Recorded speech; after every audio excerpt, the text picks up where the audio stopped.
Howdy everybody, Big Fatty Plus here, and welcome back to the BygMan Plays realMYST. Last left off, we were going to head to the next stage, the Channel Age.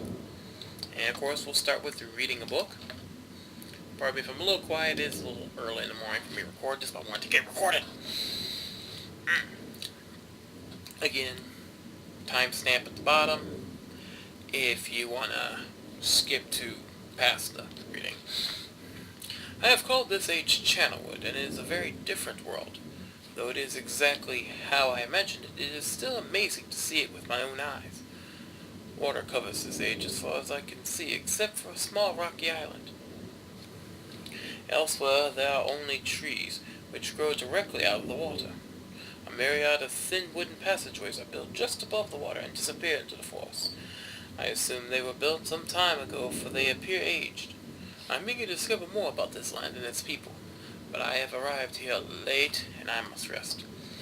I was awakened this morning by a strange noise coming from a pathway adjacent to the one in which I had slept. I saw a group of monkey-like people heading in my direction. They had not seen me yet. I did not feel threatened by their presence. Their response to me was one that I would have never expected. After staring at me for a short time, they fell to their knees and began what appeared to be some sort of ceremonial worship. I tried to speak to them, but they did not understand my language. Instead, they indicated through enthusiastic hand motions that I was to follow them. As we walked, I began to notice that the waters below us were changing colors. Slowly, subtly, they would change from deep blue to muddy orange, then from muddy orange to beautifully clear. I was so intrigued by the water, I hardly noticed that we had arrived at a ladder. Climbing the ladder led us to their village, which is about 10 meters above the water. It can only be reached by rope ladders that stretch from the lower pass to the village level, approximately halfway up the grand trees. It is very interesting watching these people carry out their daily tasks. Even after watching them for hours, I did not understand exactly what they were doing. At sunset, they motioned for me to follow them. I followed the creatures to the doorway of an enormous hut. Strangely, once inside, I found that the hut appeared even larger than it had from the outside.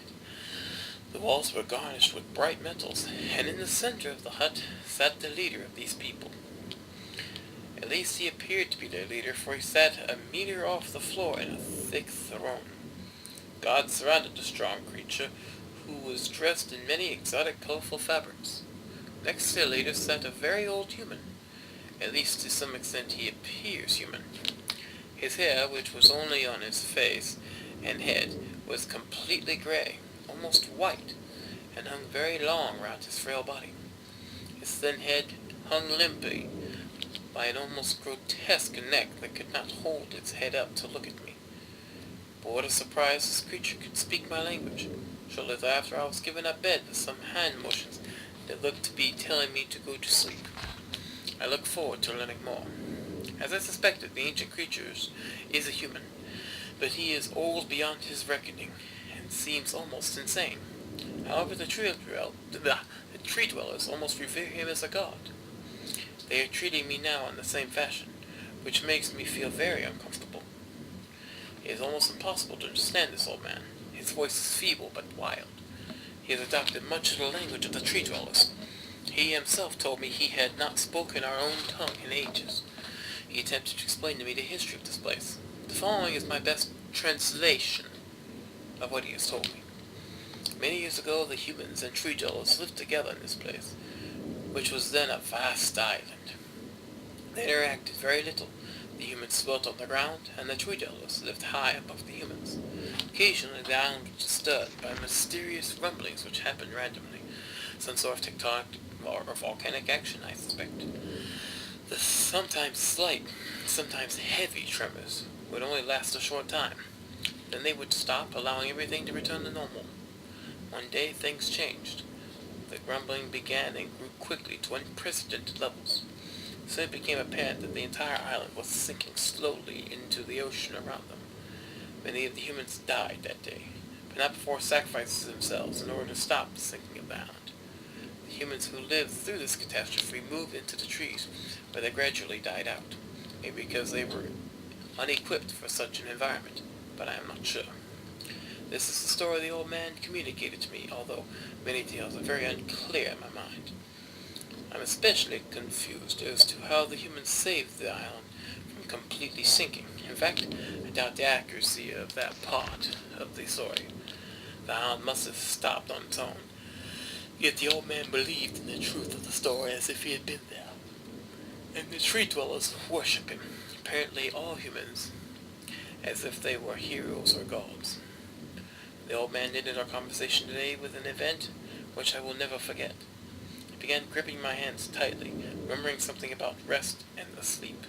He then said, "We had expected you to come sooner." These actions filled me with a sort of immediate dread. With much effort, he stood to his feet. I tried to help, but he pushed me away with more force than I imagined his frail body contained. The two others quietly surrounded him with very solemn faces. They then kneeled before him. He walked to each and placed his hand on their heads. All the while, he murmured words which I did not understand. Finally, he turned to me and smiled. Then he closed his eyes and walked out the door and off the narrow path high up in the trees. The tree dwellers were silent. They began a procession down the nearest rope ladder. As I was descending, I saw several of them pick up the body. He had fallen onto a lower level of the walkway and carried it away. He was laying down at the dead end of a short pier-like structure. With the use of some potion, one of the tree creatures lit the pier on fire, and then watched as the flames engulfed him. As this strange funeral proceeded, the waters around the pier changed to dull green. This morning I awoke finding it hard to even believe the previous evening's events. The water is a dull green for as far as I can see now. For some reason the water no longer shifts color. As I wander throughout the pathways, the creatures watch me, curious to see what I will do next. They are constantly offering me strange objects of affection. I even found food outside the doorway to the room in which I had slept. This is a unique race of beings. I hope to learn their language soon so that I may learn more from them. I have lived in this world for 3 months off and on, and the tree dwellers have shown great hospitality. I'm even beginning to learn bits of their language. I have decided to return home for an extended stay with my loving wife and my sons, and hopefully return with them. However, I am sure Catherine will once again refuse. I think that the age would be a wonderful experience for them all, and I at least look forward to how Sirius and Akana will react to the curious inhabitants. Notice the ink is also changing color there too. Catherine is staying behind as expected. My sons have returned with me, and they enjoy this age very much. They get along very well with the tree dwellers, and they are picking up their language surprisingly fast. I have no doubt it will not be too long until they can speak with the tree dwellers much better than myself. I am leaving tomorrow to check on Osmoian Age. Sirius suggested I allow him and his brother to stay. Though the idea unsettles me, I know the boys are growing up rapidly. The hospitality of these creatures is such that I could think of no better place to leave them alone for a short while, so I will consent to their request. I warned the boys not to take advantage of the respect the tree dwellers have for their ideas. They seem to understand my warning, and I have faith they will follow it. Much to my dismay, upon arriving in Everdunes, I learned that Pran and her people are continuing to be menaced by the Shoktik. I fear for their survival and plan on returning to it shortly after checking on Sirius and Akana here. See Everdunes Journal for more information, which I don't know. After watching Sirius and Akana, I see they are handling things very well, and I think I can put to rest any fears about leaving them in Channelwood again.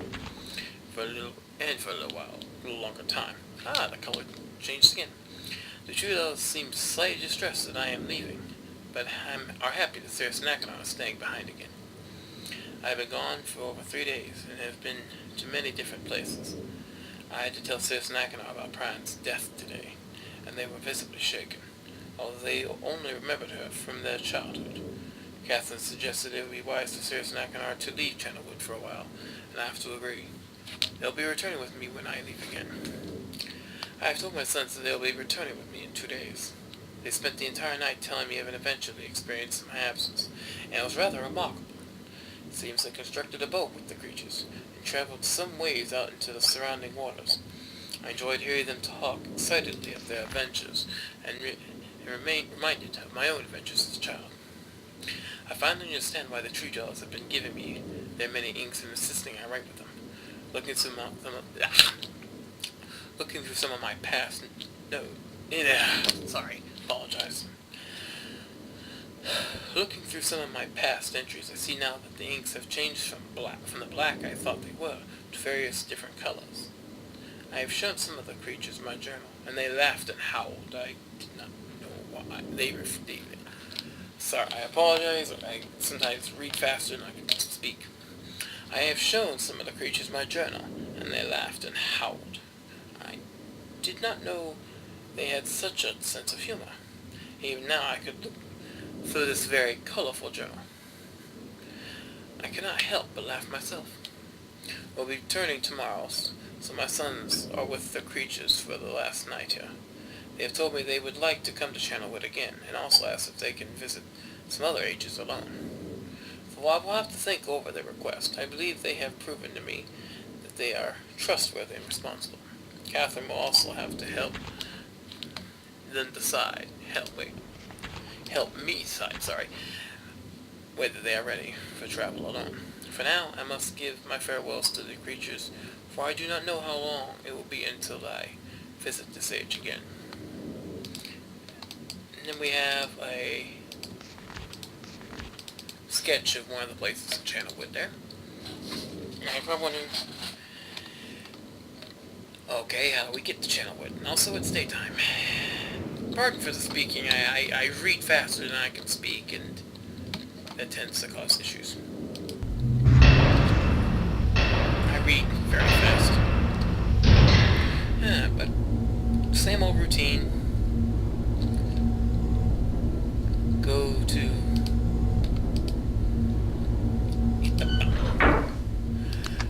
to the elevator.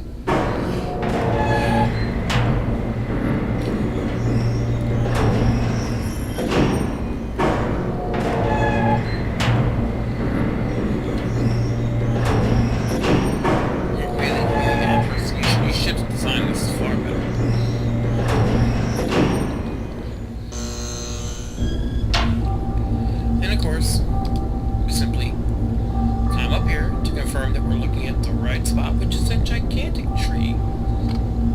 Very big tree.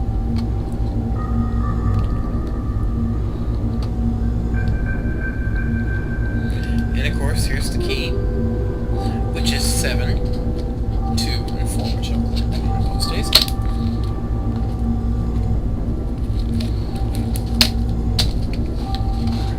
Because again, my memory is not very good, especially this early in the morning.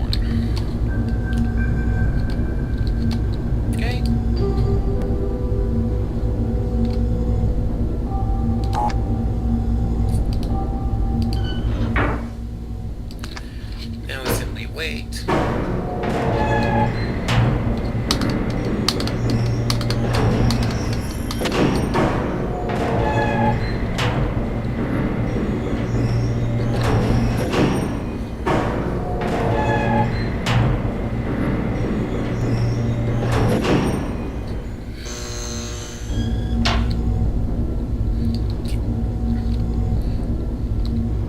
I just wanted to see something. Alright, now we head back.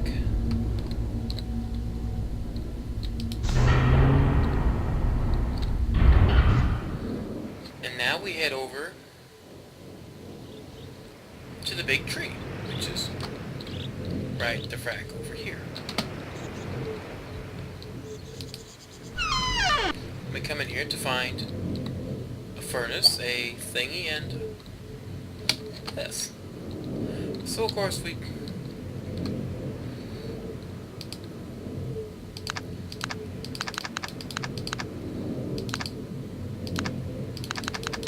input the 724. Pull that lever, and we get a match. What do we we do it this match, but apply it there. Now we have to turn this.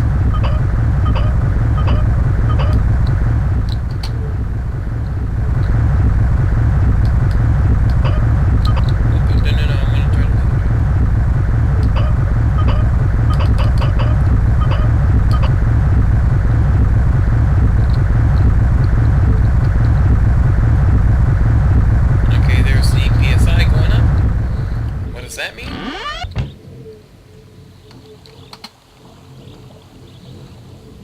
Come on.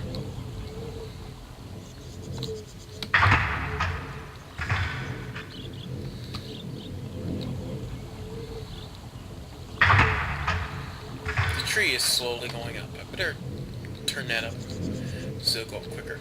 I'm also reminded of part Along Ray did the original. And he was doing the safe there and he screamed at it, "Open this door! Immediately!"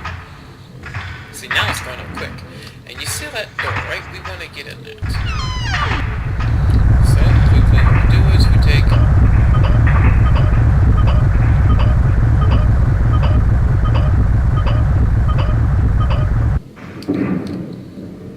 gotta get back there.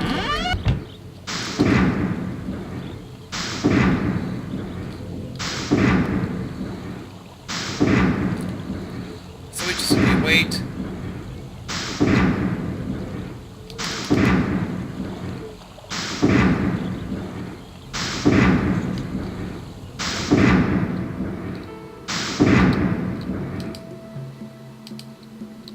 And we are now in this little hidden room where we have to manipulate this thing to go back up.